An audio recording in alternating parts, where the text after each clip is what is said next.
Hi girls, welcome to Farby and 10. I wanted to share with you a touching story regarding one of the past presidents of Israel, Shazar.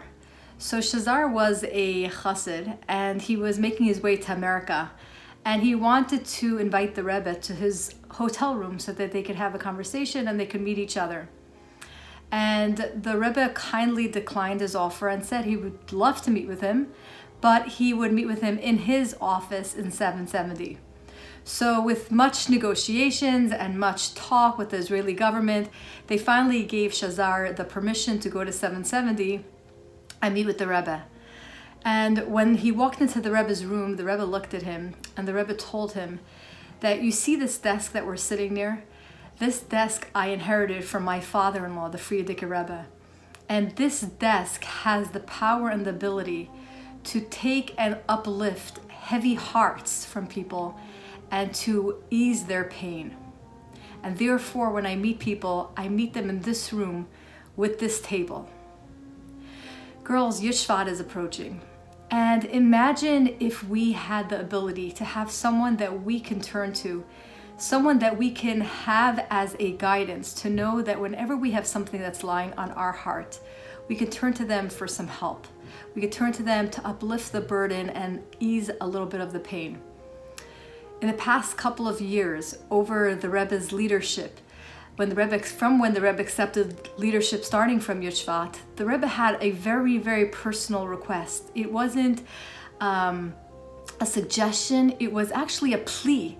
The Rebbe said, I'm asking as a bakasha nafshis, a plea from my heart.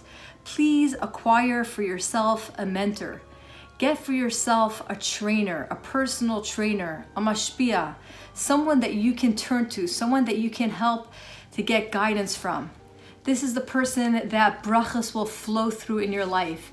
This is a person that you can turn to whenever you feel a little bit the need for some spiritual upliftingness, you're feeling a little status quo, or you have questions. This is that person that you can turn to. So, if you've ever been to Barnes and Nobles, there are a lot of shelves of diets. So many shelves that you could think that America is all fit in shape. But ironically, there are many diets that haven't been very successful, although studies have shown that there's one particular diet that has proven to be the most successful, and that is the Weight Watchers diet. The Weight Watchers diet, the reason why it has been proven to be most successful is because here is a diet that you have to be accountable to someone for everything that you're putting into your mouth. Imagine being accountable to someone physically. How much more so to be able to know that you are accountable to someone spiritually. The Rebbe saw that, and the Rebbe saw the power of what a person accountable in your life can do, especially these last moments before Galus, as the Dar HaShvi'i, as we are the Dar HaShvi'i. And the Rebbe saw that the Yetzer Hara is going to try really hard on us. The Rebbe saw that through the power of a mashpia, this is the person that can help us fight our Yetzer Hara and to give us strength of what we need to do in order to fight these last moments of Galus. So in camp, some of you might know that there's a mashpia rock on one of the grounds, and it's been a pretty popular rock. As a matter of fact, one year the girls actually brought this concept of the mashpia rock, and they made a mashpia bench in front of Sweet Expressions, and it was actually on social media, mashpia bench in front of Sweet Expressions. But all jokes aside, even though that's really cute, all jokes aside, if we ask ourselves the question, do I have somebody in my life that I can turn to when I need some help and guidance? Do I have someone in my life that I can turn to when life is a little bit status quo? So, during COVID times, lots of gyms were closed. I know here in North Carolina, people were going crazy. What could they do? What should they do? They go to the gym every day for an hour, and now the gyms are closed. But they didn't stop exercising because COVID can't stop you from taking care of your body. So they hired personal trainers either on Zoom or personal trainers to come to their home and to ensure that they could continue their exercise.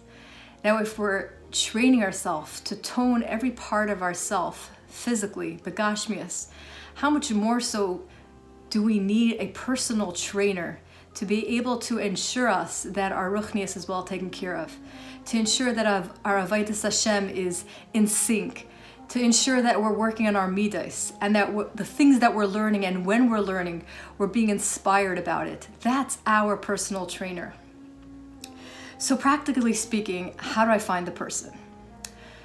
No, it doesn't have to be the perfect person. It could be anyone one step ahead of the game from our lives, not a friend, but somebody who, perhaps an older sister, an aunt, a benos leader, a counselor, someone that I can turn to and I know that I can be able to confide to them and ask them for guidance and help. And no, it doesn't have to be the galach who I'm revealing my deep dark secrets and all my sins that I've ever done in my life. And at times, at separate times, perhaps people need to have someone professional in their life, a social worker, a therapist, but that's not what a mashpia necessarily is there for. Mashpia is there to ensure that I have that spiritual trainer. If a person needs professional help, of course, they should get all the help that they need. So what do I talk to her about?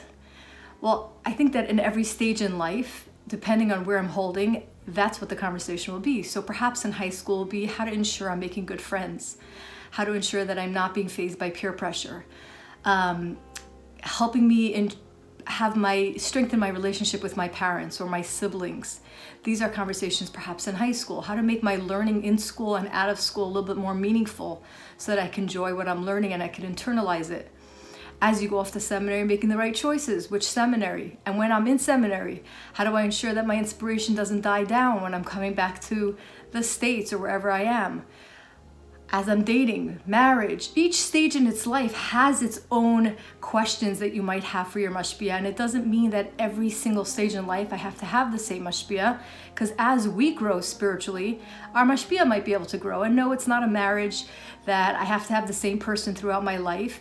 As long as this person is able to help me at my stage in life, that's awesome. So I want to share with you a really, really powerful and touching letter that a staff member received from a girl in camp, from a camper. And it was one night when the counselors were all sitting together, they kind of needed that boost. And the staff member read this letter. And I want to share it with you. It's part of the letter, but I think that it's something that really can give a little gut into every single one of our hearts. And I'm going to read it inside. I want to share with you a very sensitive and overwhelming letter. I want to thank you. I want to thank you because I always admired you. You were my listening ear, my mashpia and role model when I was in camp. Then I didn't appreciate it. I was a super Hasidish girl and did everything right. I went to Farbrengens, dressed tzniistically, and did everything I needed to do to be the hachi of the month. Fast forward a few years later, I get involved with the wrong group of friends. I started hanging out with friends from the opposite gender, some Jewish, and sadly some not. I lost my innocence, my purity, and I feel terrible for my actions. It's amazing how people can change like that. I remember you saying that as a Hasidic girl, as a Chabad girl, we are powerful. I believe that, and I'm with you 100%. I feel terrible for the journey I went through. What got me through that, and what really made me realize the horrific repercussions of what I was doing, was knowing that I can turn to you in a non-judgmental way to help me get back on track. It was because of your care and your friendship and having you in my life that I had someone to turn to, that gave me the strength to break up with these unhealthy relationships. I wish I could share my story. I wish I could do tshuva. I wish I could reverse my story and have done things differently. I just hope to share that every little tiny microscopic bit of Yiddishkeit and Hasidishkeit I got, every interaction and learning I had with you, helped me today to give me the strength to get back on track and start life anew. I can't thank you, Hashem, enough for you being my mentor in life that ultimately helped me get back on my feet and get me to where I am today. With much love. As the counselors all stood together and they were wowed, I was wowed. Thank God she had one pipeline in her life, one girl that she still communicated with, one mashpia that held her through and guided her, and this was her blessings for life. So l'chaim to every single one of us as Yud Shvat is approaching and we usher in and we're in the Dar HaShvi. L'chaim to ensuring that we have that one person in our life to help us be our spiritual trainer, to ensure that we're being kept in line and in sync and inspired in what we need to do these last moments of Galus. L'chaim, looking forward to Yud Shvat celebrating in Yerushalayim with the Rebbe leading us as the Dar HaShvi.